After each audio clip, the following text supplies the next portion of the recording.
ونؤمن به ونتوكل عليه ونعوذ بالله من شرور أنفسنا ومن سيئات أعمالنا. من يهده الله فلا مضل له ومن يضلله فلا هادي له. ونشهد أن لا إله إلا الله وأشهد أن محمدا عبده ورسوله وسلم تسليما كثيرا.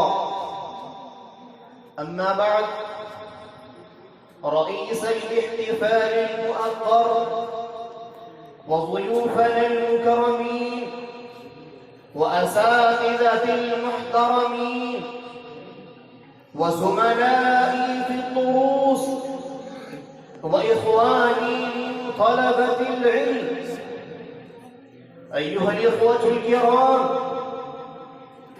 إن الله تبارك وتعالى اختار هذه الأمة المسلمة لتكون أمة خالدة، لتكون أمة أخيرة، لتكون أمة النبي الخاتم صلى الله عليه وسلم، لتكون أمة تقوم مقام الأنبياء ورسالة الرسل، لتقوم بمهمة الأنبياء ورسالة الرسل، لتكون داعية مبشرة منذرة، لتقوم بإحقاق الحق وإبطال الباطل، لتكون حجة على سائر الأمم بفكرها وعقيدتها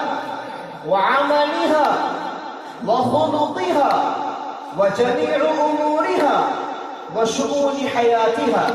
لقد بعث الرسل ليكون حجة على العالمين، رسلا مبشرين ومنذرين، لئلا يكون للناس على الله حجة بعد الرسل. لقد بعث النبي الخاتم صلوات الله وسلامه عليه ليكون شاهدا ومبشرا ونذيرا وداعيا إلى الله وسراجا منيرا. قال الله تبارك وتعالى: يا أيها النبي إنا أرسلناك شاهدا ومبشرا ونذيرا وداعيا إلى الله بإذنه وسراجا منيرا. بعثت هذه الأمة المسلمة بتربية النبي صلى الله عليه وسلم أمة مبشرة، أمة شاهدة، أمة داعية. قال الله تبارك وتعالى: وكذلك جعلناكم أمة وسطا لتكونوا شهداء على الناس ويكون الرسول عليكم شهيدا. كنتم خير أمة أخرجت للناس تأمرون بالمعروف وتنهون عن المنكر وتؤمنون بالله. إنها أمة للناس جميعا، كما أن الرسول الخاتم كان رسولا للناس جميعا. كان رحمة للعالمين، كان قد بعثت كافة للناس. قال الله تبارك وتعالى: وما أرسلناك إلا رحمة للعالمين.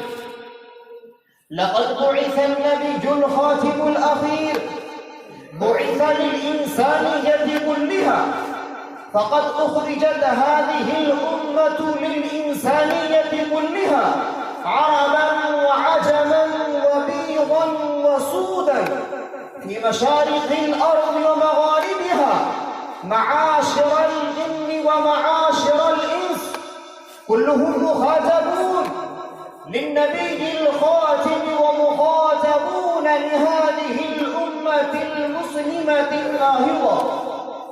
هذه الأمة التي جعل كل فرد منها ليقوم بمهمة الرسل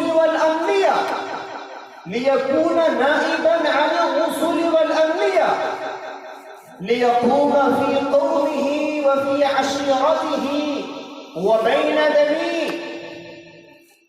كان رحمة للناس جميعا، داعيا إلى الله تبارك وتعالى، داعيا إلى الحق الصراح، داعيا إلى عقيدة التوحيد الخالصة التي لا يشوبها شائبة. قال الله تبارك وتعالى: قل إن صلاتي ونسكي ومحياي ومماتي لله رب العالمين لا شريك له وبذلك أمرت وأنا أول المسلمين. وما أمروا إلا ليعبدوا الله مخلصين له الدين حنفاء ويقيموا الصلاة ويؤتوا الزكاة وذلك دين القيمة. أيها الإخوة الكرام، واكتفي بهذه الكلمات، وآخر دعوانا أن الحمد لله رب العالمين.